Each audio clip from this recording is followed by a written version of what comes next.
Hello दोस्तों, डर की रात यूट्यूब चैनल पर आपका स्वागत है। आज मैं आपके लिए दो ट्रक ड्राइवरों की सच्ची और खौफनाक कहानियां लेकर आ गया हूं। मेरा नाम हरपाल सिंह है। मैं हरियाणा का रहने वाला हूं और पिछले 20 साल से ट्रक चलाता आ रहा हूं। दिल्ली से कोलकाता, मुंबई से चेन्नई, हर हाईवे मेरे लिए घर जैसा था। रात की सड़कें, ढाबों की चाय और ट्रक का हॉर्न, यही मेरी ज़िंदगी थी। लोग कहते थे कि हाईवे पर भूत प्रेत की बातें होती हैं, लेकिन मैं हंसकर टाल देता था। मुझे लगता था कि ये सब थके हुए ड्राइवरों की बनाई कहानियां हैं। लेकिन फरवरी 2023 की रात ने मेरे यकीन को तोड़ दिया।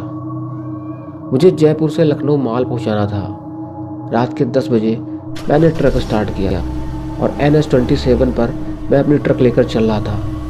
और वो दिसंबर का महीना था और कोहरा भी बहुत ज़्यादा पड़ रहा था, लेकिन इतना नहीं था कि मुझे गाड़ी रोकनी पड़े। करीब 2 घंटे तक मुझे ट्रक चलाते हुए हो गया था और मुझे भूख भी लग रही थी।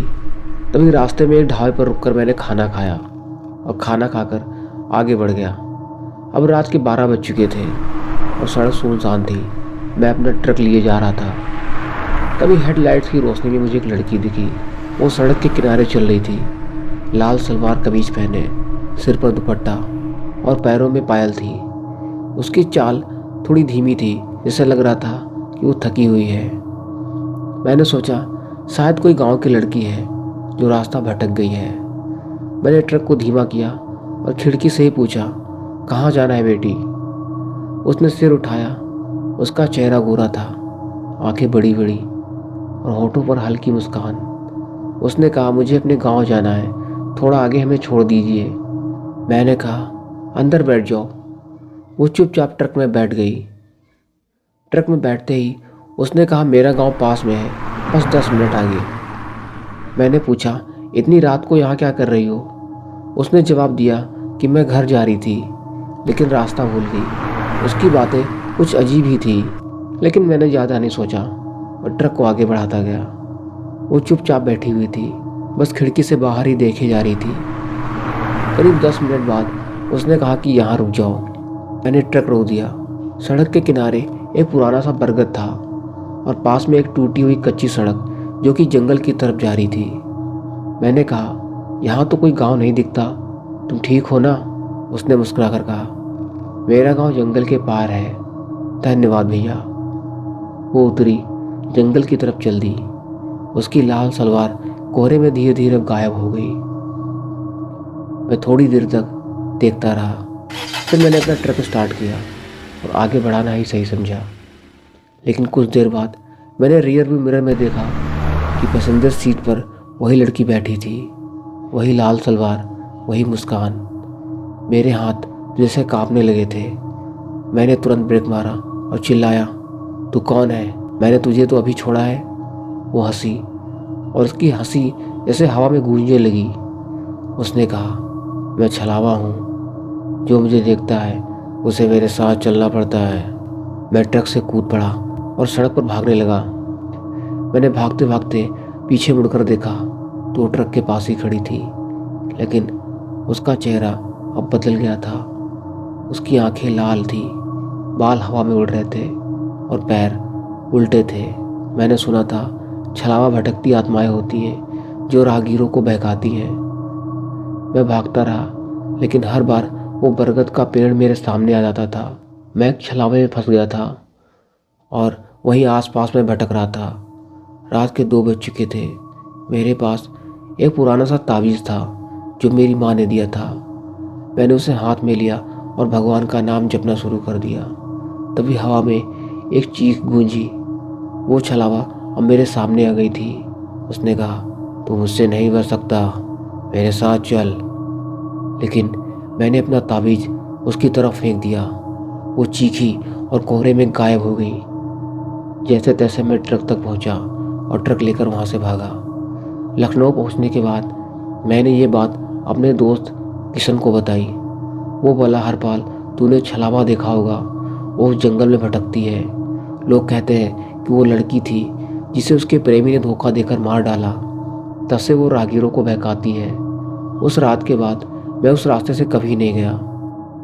मेरा नाम बलबीर सिंह है। मैं पंजाब का रहने वाला हूँ और पिछले 15 साल से ट्रक चलाता आ रहा हूँ। लंबी सड़कें, रात की ठंड और सुनसान हाईवे मेरे लिए रोज़मर्रा की बातें थी। लेकिन वो 2020 की रात मेरी ज़िंदगी का सबसे डरावना अनुभव था। मुझे दिल्ली से जयपुर तक माल पहुंचाना था। रात के 11 बजे मैंने ट्रक स्टार्ट किया। वो जनवरी का महीना था। सड़क पर कोहरा इतना घना था कि हेडलाइट्स की रोशनी भी मुश्किल से 20 फीट आगे तक जा रही थी। रेडियो पर पुराने गाने बज रहे थे। हाईवे NH 48 पर सब कुछ ठीक चल रहा था, जब तक कि मैं उस सुनसान ढाबे तक नहीं पहुंचा। मुझे भूख लग रही थी तो मुझे एक पुराना सा ढाबा दिखा। मैंने ट्रक को वहीं लगा दिया और उस ढाबे के पास चला गया। वो ढाबा पुराना था, टूटा फूटा, और उस रात वहाँ कोई नहीं दिखा। और ढाबे के पास गया तो देखा ढाबे का नाम था रात का ठिकाना। बाहर एक लालटेन जल रही थी, लेकिन अंदर बहुत ही सन्नाटा था। मैंने आवाज़ लगाई, कोई है क्या, कुछ खाने को मिलेगा? जवाब में हवा की सनसनाहट के सिवा कुछ नहीं था। तभी दूर से एक बूढ़ा आदमी आता दिखा। उसका चेहरा ढका हुआ था और वो लाठी टेकते हुए मेरी तरफ बढ़ रहा था। उसने कहा, खाना चाहिए क्या? मैंने कहा हाँ। उसने मुझे एक टूटी कुर्सी पर बैठने को कहा और अंदर चला गया। थोड़ी देर बाद एक थाली लेकर आया, रोटी, दाल और आलू की सब्जी। मैंने खाना शुरू किया, लेकिन कुछ ठीक नहीं लग रहा था। जैसे कि खाने में एक अजीब सी गंध थी, जैसे कुछ सड़ा हुआ हो। मैंने उससे पूछा, ये खाना कब का है? उसने 1 मिनट तक मेरी तरफ देखा और पहली बार मुझे उसका चेहरा दिखा। उसकी आंखें खाली थी, जैसे काले गड्ढे, और होठों पर एक डरावनी मुस्कान थी। उसने कहा, ताज़ा है, बस अभी बनाया है। मेरा दिल धक धक करने लगा। मैंने खाना छोड़ा और कहा, पैसे दे दूंगा, मुझे अभी जाना है। उसने बस मुझे घूरते हुए कहा, रुक जाओ, रात अभी बाकी है। मैं बिना कुछ कहे ट्रक की तरफ भागा और इंजन स्टार्ट किया और वहाँ से निकल गया।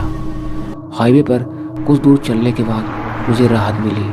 मैं अपना ट्रक लेकर चल रहा था, लेकिन तभी रेडियो अपने आप चालू हो गया।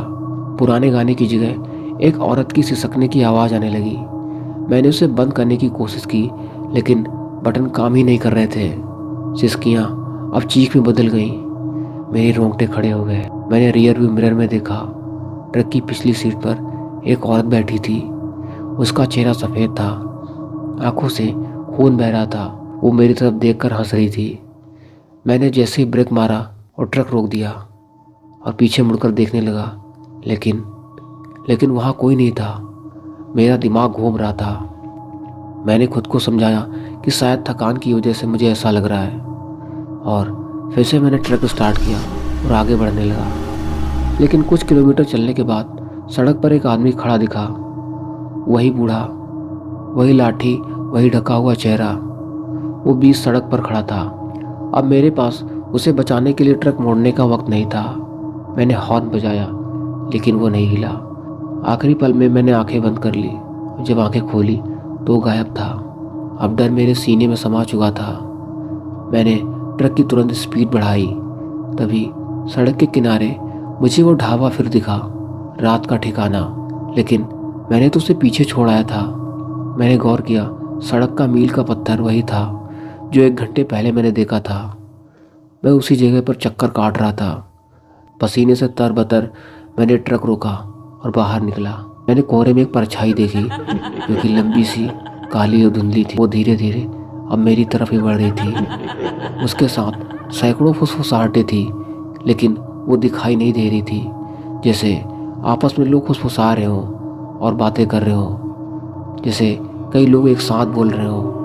मैंने ट्रक में वापस भागने की कोशिश की, लेकिन दो दरवाज़ा अब जाम हो चुका था और अब वो परछाई मेरे सामने थी। उसने अपना चेहरा ऊपर किया और वो वही बूढ़ा आदमी था। उसने कहा, तेरी रात यहाँ ख़त्म होगी। मैं बहुत ज़ोरों से चीखा और भागने लगा। मैंने देखा कि जंगल में एक पगडंडी गई हुई है। उस पगडंडी में ही मैं भागता रहा। घंटों बाद जब सूरज निकला तो मैं किसी तरह हाईवे पर पहुंचा और फिर मैं पेट्रोल पंप तक गया। वहाँ के वर्कर ने मुझे देखा और कहा, कहाँ से आए हो? मैंने उसे सारी बात बताई। उसने कहा, वो ढाबा तो 20 साल पहले ही जल गया था। वहाँ एक ट्रक ड्राइवर ने अपनी बीवी को मारा था और फिर खुद आग लगा ली थी। लोग कहते हैं उनकी आत्माएं वहाँ भटकती हैं और जो रात को रुकता है वो कभी वापस नहीं आता। मैंने उस रात के बाद ट्रक ड्राइविंग छोड़ दी थी। आज भी जब मैं हाईवे की बातें सुनता हूँ तो वो रात आज ही मुझे याद आ जाती है।